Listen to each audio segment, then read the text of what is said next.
Hello again, welcome back. So we are live for our next session, final revision, right? So I hope that all of us are in great spirits, first of all, right? With a few days remaining, the best thing to do is not to stress, right? Okay, so therefore, with the momentum of the exam approaching, right? Let's continue further with our practice. Right, so I will be looking forward to your participation in the session as always, right? So let's start. Right, here we go. Okay, so just to let you know that your last CAT before CAT. So November 12th is the last day to register for CDC 4, right? So that you can get the real feeling of the actual exam, right? So hope that you are all prepared, and this will be, I think, one last step that would help you to be very much in the right uh, framework, right? So as you know how the exam feels like. How does it feel to go to this center with your admit card, and how does it feel, to be waiting in front of the screen? Okay, now it starts, and going through all the formalities and everything, right? So just make use of this, right? Okay, let's start. Here we go. First one. Okay, so we know that arithmetic is always the cornerstone. So, starting with that, Arun, Barun, and Charu have marbles, so that Arun and Barun together have 75% more than what Charu has, while Barun and Charu together have 60% more than what Arun has. Two percentage comparison statements are given. Which of the following can be the total marbles with them? Look at the question very carefully. He is asking which of the following can be the total marbles. Means the question is testing your understanding of that these conditions lead to what kind of situation about the total marbles, right?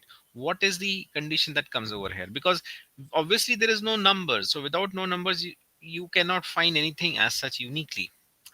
But with these conditions there is something that comes across. What? We know any percentage comparison leads to ratio, so write the ratio. Arun and Barun together have 75% more than what Charu has.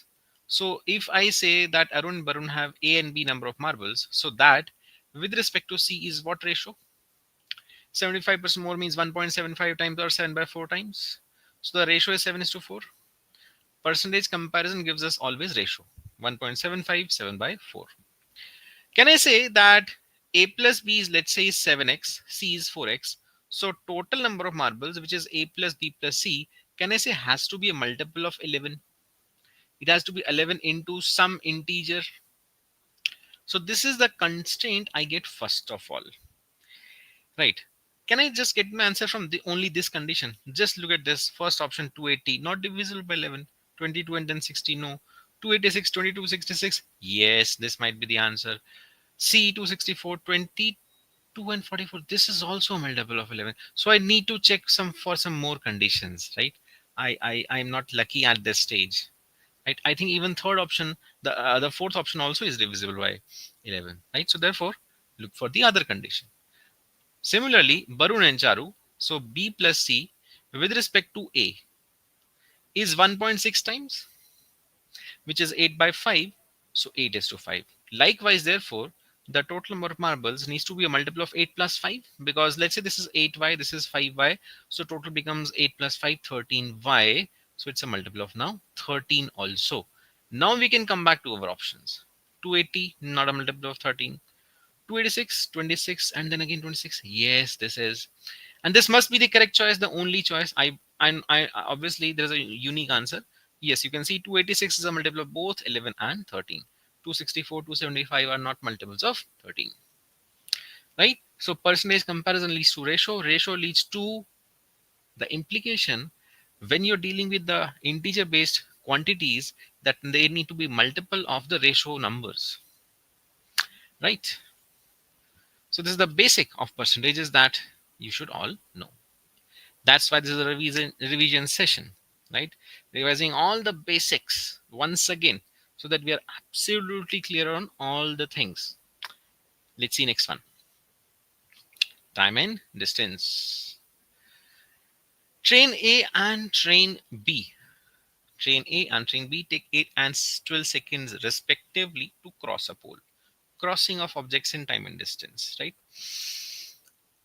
How much time does a train take to cross a pole? Again, very basic concept. A train is coming and there's a point object. Basically, a pole is a point object. So a train is coming. So it needs to cover a distance equal to its own length at the rate of its own speed. So the time taken for a train to cross a pole, or for that matter, any point object like a person, right, is always its own length divided by its own speed, right?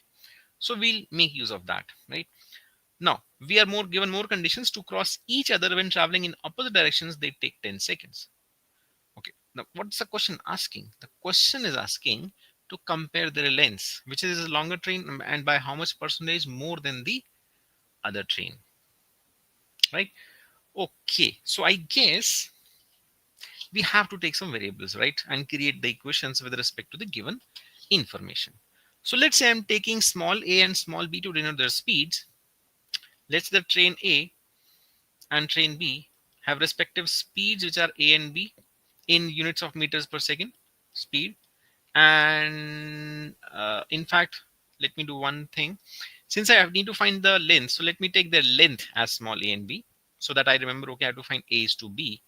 That is what we have to find, right? And speed, let me take that as, let's say, x and y. And then let's create equations around that. So train A taking 8 seconds, right? So a by x, length by speed, is equal to 8 is the first equation. And likewise, b over y is equal to 12 seconds. That is the second equation. And the third equation can be written for the crossing of the trains. The trains will need to cover the sum of their own lengths while crossing each other at their relative speed, right? So time taken for trains to cross each other will be the sum of their lengths, which is a plus b, over their relative speed, which will be sum of their speeds because they're moving in the opposite directions. So a plus b over x plus y, that is 10. Since we have to find a s to b, so we will replace for x and y in this equation in terms of a and b. So what we can say, therefore, a plus b is 10 times of x plus y, and I will write x as a upon 8 from here. X is a upon 8 from here, and y is b upon 12 from here. I think that should give me the answer, right? So I think this question is requiring us to do this approach only. We cannot obviously get to this question without taking variables. So carefully created variables. I was very much aware I can't solve for all the variables, but I was very sure that what was being asked can always be solved. Right, so I think we are getting the answer like this. Therefore, that a plus b, 10 by 8 is equal to 5 by 4 of a plus 10 by 12, which is 5 by 6 of b. So 5 by 4 minus 1, which is a by 4, equals b minus 5 by 6 of b, which means b by 6. I'm getting a by b as 4 by 6 or 2 by 3. So that second train is longer, right? So we are getting that b is 3 by 2 of a. So therefore the second train b is longer by a measure of obviously 50%. It's 1.5 times 50%, right? So we have seen a lot of magic questions in the past when no variables required, just get them done with just numbers, working with ratios. But sometimes questions do require variables. So that's what I've been saying all the way along with you people, right? If you have been regular with me, that sometimes magic works, sometimes we have to go for equations and variables also. All right, perfect. Time and work. Next one. Very interesting question, right? This kind of question has also appeared once in one of the previous years. Let's see. A team of 35 equally efficient men are scheduled to build a tunnel starting Jan 1, working 10 a.m. to 6 p.m., 8 hours. Each subsequent day, one man leaves the team, and if this continues, the tunnel gets completed by the last man working alone till end of the day. Which means there will be that the work will get done in what, 35 days, right? Because if one man keeps on leaving, then on the first day 35 men were working, on the second day 34, on the third day 33 men were working, and so on. On the 35th day, only one man will be left working alone till the end of the day. He will be able to complete the tunnel. But this did not happen. So this is a hypothetical situation. If each subsequent day one man had kept leaving the team, and if this continued, then the tunnel would have get completed by the last man on the 35th day. But this is not what happened actually. What happened was that on the evening of January 6th, a strict penalty of not showing to work is declared, and hence no man leaves further. Perfect. Then when will the tunnel be built? So we have to use the initial information to in a way quantify the work, and then use that to then figure out how much time will be taken in the second scenario, right? In all time and work questions, either you quantify the work or the rate of the persons involved. In this question, both need to be done. Let us define that 1 unit is the work that can be done by each person each day, right? Means one man's 1 day work output is, let's say, 1 unit. So we have quantified the rate. This is the quantification of the rate, and hence what is the quantum of work? What is the total work? On the as per the hypothetical situation described, the work that will get done in those 35 days is that on the first day 35 units of the work will get done, on the second day 34 units will be done, 33, 32, and so on, subsequently decreasing every time, plus 4 plus 3 plus 2 plus on the 35th day last man working will do 1 unit of work. Summation of first and natural numbers, all of us know, is nn plus 1 by 2. So this is 35 into 36 by 2, which is 18. 35 into 18, which is 35 into 90 into 7, 630 is the total work that we have to do. Now that we have defined the work, now we can come to the scenario. Everybody with me so far? Right, this is a live session, please. Right, this is not a one-way street. Whenever you need any help, please feel free to drop in a message. I'm looking on your chat box. Anything you want to, if you want to clarify, please ask. Right. So at this stage, we will now come to the situation that, okay, what happens actually is that on January 6th, nobody leaves. So what happens is, on day 1, 35 units of work will get done. On day 2, it will be 34 units. On day 3, 33. Day 4, 32. Day 5, 31. And now comes the most crucial day, the 6th day. 30 units of work will get done. Now, I am, I'm keeping the first 5 days separate. And now I'm saying that now each subsequent day, 30 units only will get done. Nobody is going to leave, right? Nobody can leave. So 30 plus 30 plus 30 and so on. So this sequence still, let's say n days more. Let's say n days more like this. So in these 5 days, we can first of all see how much work is done, right? And then I'm saying, let's say these are n days. So the total work done should still be this exact value, which we need, 630, right? So let's see. These 5 numbers are obviously in AP whose average is the middle term 33. So their sum is obviously 5 into 33. And plus this is nothing but 30n should equal 630 is the equation. Let's solve for n. So I'm getting that 30n is 630 minus of 33 into 5 is 165. Right. So that means this is what, 465. Right, 465. So my n is coming to be 465 by 30, which is 45, 15, and then again 15 by 30.5. 15 and a half days are required after the first 5 days. So overall, the total time taken is nothing but those 5 initial days plus these 15.5 days. So 20.5 days. It means that on the 21st day, half of the day is required.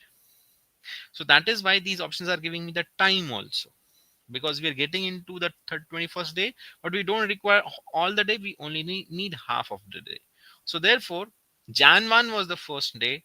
Jan 21st will be the 21st day, half of that. So 10 to 6, 8 hours. So from 10 a.m., take 4 hours more, 2 p.m. So Jan 21st, 2 p.m. That is your answer over here. Right? Very logical question. Very different one. And in case you have not seen this question before, this is very important, right? It is my bet. I have observed this with the pattern of the exam.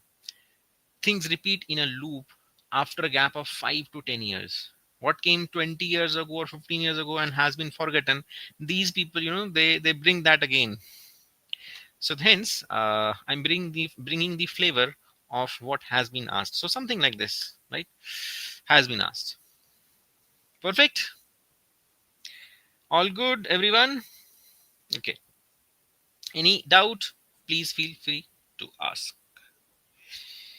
Now, so I hope you're trying with me, people. A lot of people have joined the session. Let me give you a minute to try this one. Geometry. Let's see if somebody can get this. Lock in your answers and share with me if you get this.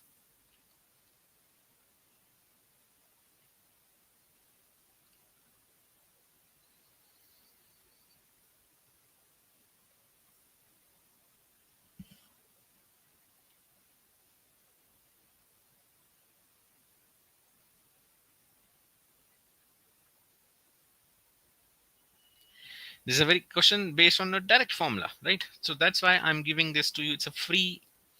I mean, it's a cakewalk of a question if you know the property.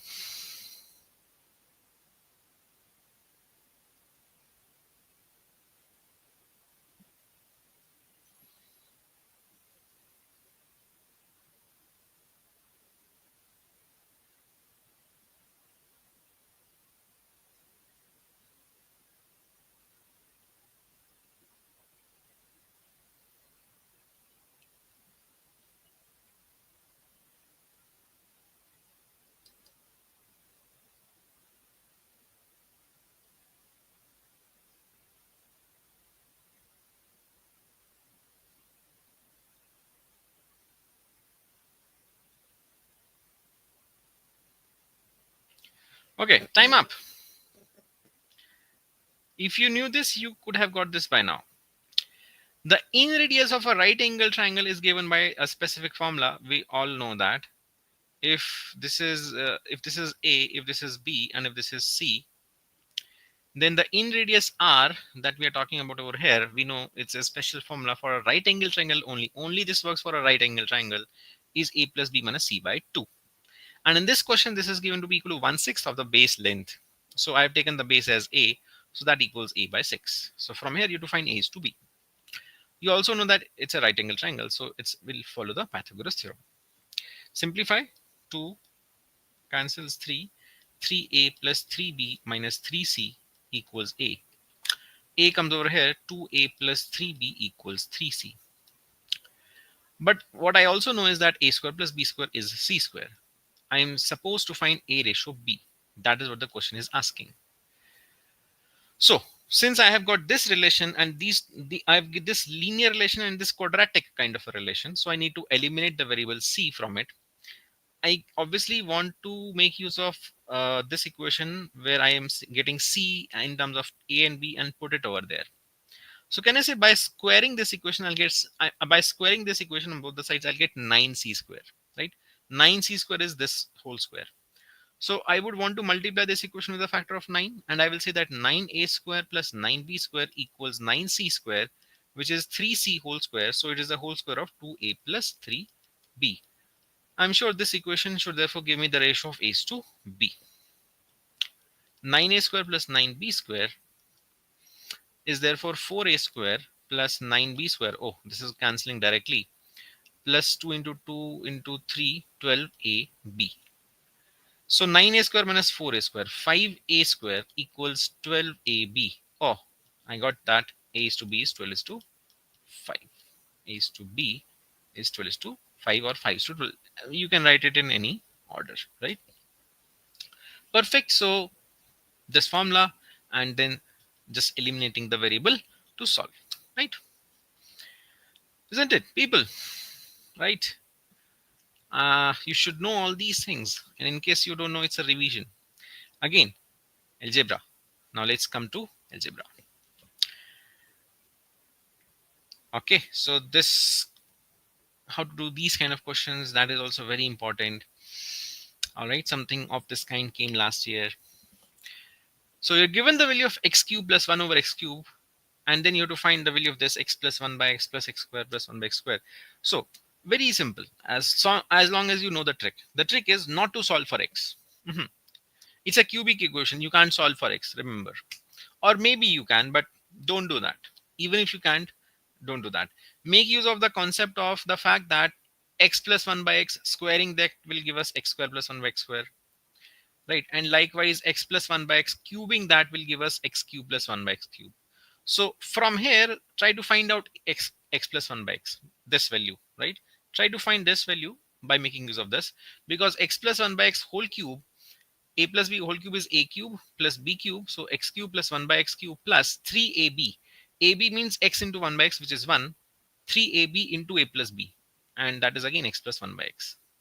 In other words, x cube plus 1 by x cube can be written as, can I say, if I write x plus 1 by x as a, isn't this coming to be a cube minus 3a? Look at this very carefully. This term is 3a, that term is a cube. So this x cube plus 1 by x cube is what? A cube minus 3a, where a is x plus 1 by x.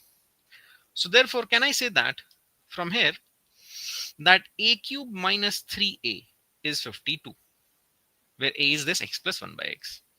Now do a little bit hidden trial and try to find the value of a such that it satisfies this. Start trying 1, 2, 3 and so on, right? Obviously 52 is a little bit significant number. Don't, obviously 1 won't work, 2 also won't work. What about 3? No, 3 cube is not more than 52. What about 4?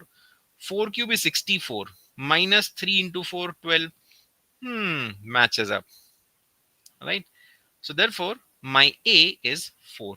Means my x plus 1 by x is 4. Job done. Now that you have got this, you can square this equation to get this. So squaring both the sides, we get x square plus 1 by x square plus 2 into x into 1 by x 1 equals 4 square 16. So this value is 16 minus 2, 14. So 4 plus 14, which is 18, is your answer for this theta question, right? So you can understand x eventually can be solved, but no need, right? You eventually get a quadratic in x, x plus 1 by x is 4. It will give you an irrational value of x. Not required to solve, right? For these kind of questions, just follow the process of, okay, squaring and cubing, works, isn't it? Perfect. So I hope these revision sessions are very, they are hitting us in the right spot, right? Making us aware of, again, all the crucial things, right? Again, another question on algebra, quadratic this time, right? Very conceptual question. I have not got a single answer from a single person in the whole session. Why? Why are you not participating? Why are you not showing your enthusiasm? Let me give you a minute. Won't you like to try this? Yes, people?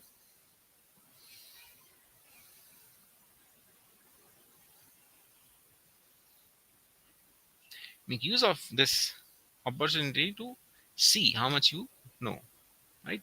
Let's see if somebody can get this.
Okay, so I'm starting. In case you get this, do let me know, right? So you're given the coordinates of the vertex -4, -12, right? So the parabola will have its vertex over here -4, -12, and then you're given its y-intercept, and you're obviously you need to find the entire equation. Only then you can find the value of the sum of the squares of its roots. Whenever you know the vertex, right? If you know about the coordinates, you still cannot find the quadratic equation function, the equation of the function directly, but still you can say something.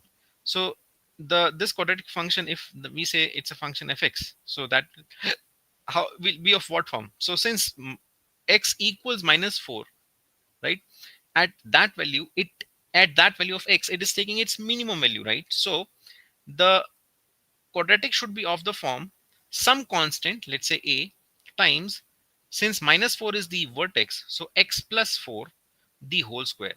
So that at x equal to -4, we can say that it is going to take its minimum value plus the the value of the y value at this stage, which is -12. So that we can say that at x equal to -4, the value of the function is -12. Still, this coefficient a is an unknown parameter. This is what you should have done as the first step. Then make use of the further condition that y-intercept is 20 to find the value of this remaining coefficient a. This equation justifies that it passes through -4, -12, this quadratic function. At x equal to -4, this term will become 0 and fx will be -12. Means f of -4 will be -12. So now since we know that f of 0 is 20, right? Y-intercept means the value of function at x equal to 0. The y-intercept is the value of the function when x is 0. So that is nothing but what? A into 4 square. So 4 square 16, 16a minus 12. And that is given to be equal to 20. 16a is 12 plus 20, 32. I'm getting a as 32 by 16, a is 2. So I think this is the quadratic function. Therefore, with a as 2, your fx is twice of x plus 4 the whole square, means x square plus 8x plus 16 minus 12, or 2x square plus 16x plus 32 minus 12, 20. That is your function. So therefore, as far as the roots are concerned, we know their sum and product. Alpha plus beta is -16 by 2 minus 8. And sum product of the roots, we know alpha into beta is 20 by 2, 10. So now making use of this, we need to find what? Sum of the squares of the roots, alpha square plus beta square. Obviously, alpha plus beta whole square minus 2 alpha beta. So alpha plus beta is -8 whole square is 64. Minus 2 alpha beta is -20 is 44. That is the required value over here. Right. So, I mean, you might have done a lot of questions of quadratic, but the start was the most crucial thing. How to make use of the given vertex to define the equation of the quadratic function, right? So something I hope that you have learned how to make use of the vertex to come to the quadratic functions equation, right? I'm still not getting any answers. Let's see if you can get the next one, PNC. All right.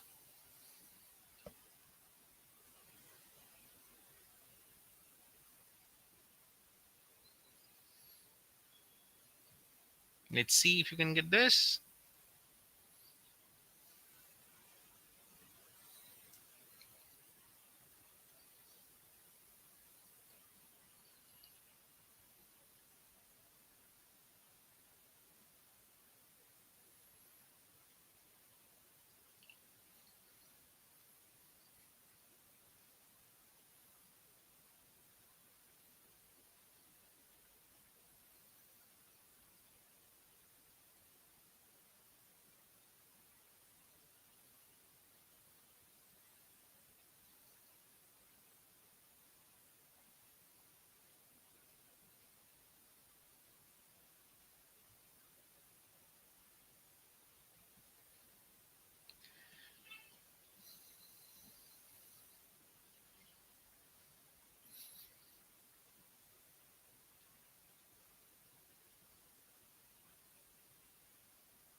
Okay, so time up.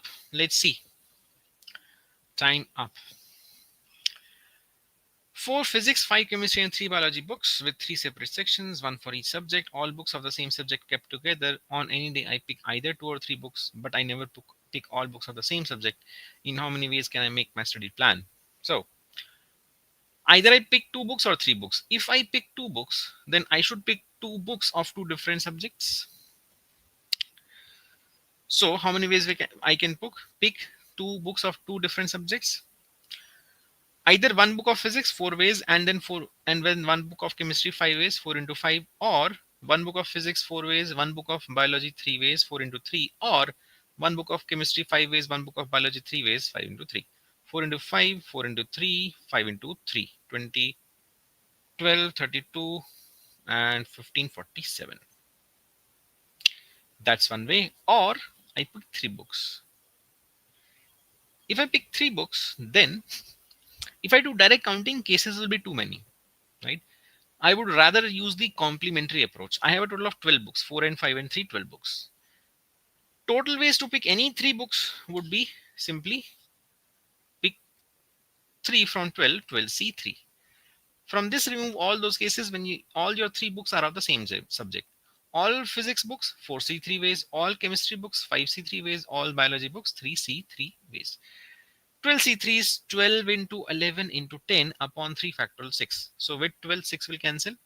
I'm writing 12 into 11 into 10 upon 3 factorial 6. 6 will cancel. 2 into 11, 22 into 10, 220.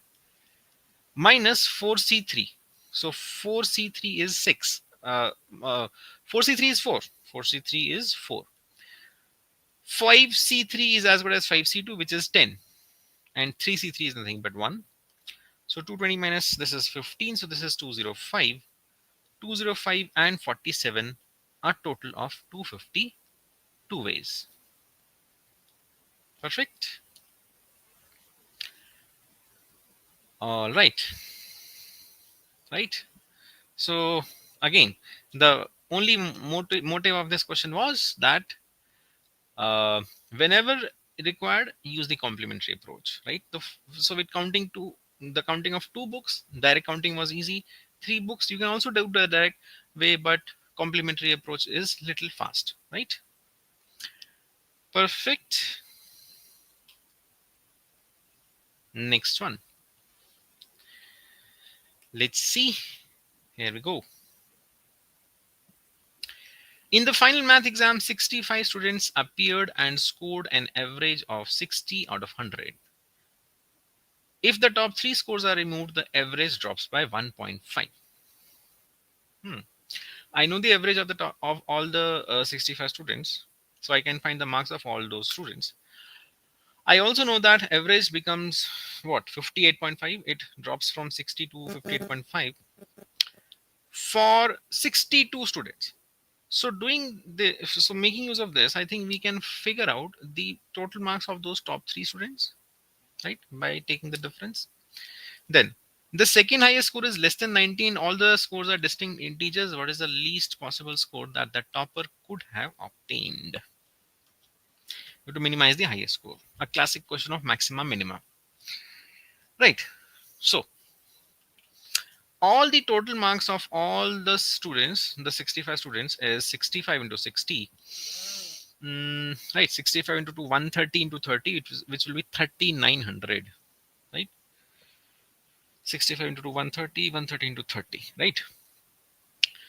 Total marks of the bottom 62 students. 62 students. Right, 65 students are there. Remove the top 3, 62 students. So 62 times of 60 minus 1.5, the average drops by 1.5. So 58.5. Okay, let's do this. 58.5. Let's multiply with 2. 58 into 2 is 116. 58.5, so 117. So this is 117 into 31, right? 117 into 30 will be 351. So 3510. 117 into 30 plus 117. So therefore that is 726, 3627. Right? And therefore the total marks of the top 3 scores, the top 3 students, is 39 3,600 minus of this 3,627. So that is 273. 273. 3,900 minus 3,627. Now starts the question that I know the marks of the top three. First, make use of the average data to figure out this, and then so we have to minimize the topper score. We have to minimize this. So we have to maximize the scores of the others, but the constraint is that the second highest score is less than 90. And since all the scores are integers, moreover distinct, so if I have to maximize the others, at the most I can keep this at 89, less than 90. And further, this score has to be further less than 89. Still, I want to maximize this. So 88 is the best option. Whatever is left will go over here. 88 and 89, 177. So 273 minus 177, 96. That's your answer. Right? As I said, we have done these questions many times if you have been regular with me, right? So this kind of maxima minima is something, right, you should be very comfortable with, right? Making use of the average condition and then doing the number fitting at the end. Okay, right? So therefore,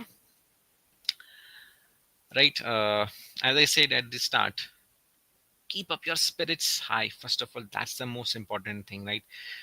You have to just select the easiest ones for yourself, right? The more is your spectrum of questions that you know, then the easier it gets to select those questions, right? So all the best, people. Thank you so much. And yeah, so keep up with your work, right? We'll see you very soon. CAT 2025 Power 30 is a module that can help students at this stage. So you can scan this and look out for the details in case you're still looking out for something. It has 15 section tests, 15 sessions, 15 CDC mocks, topic tests, study sessions, doubt sessions, right? So, all right. All the best. Thank you so much. I'll see you again.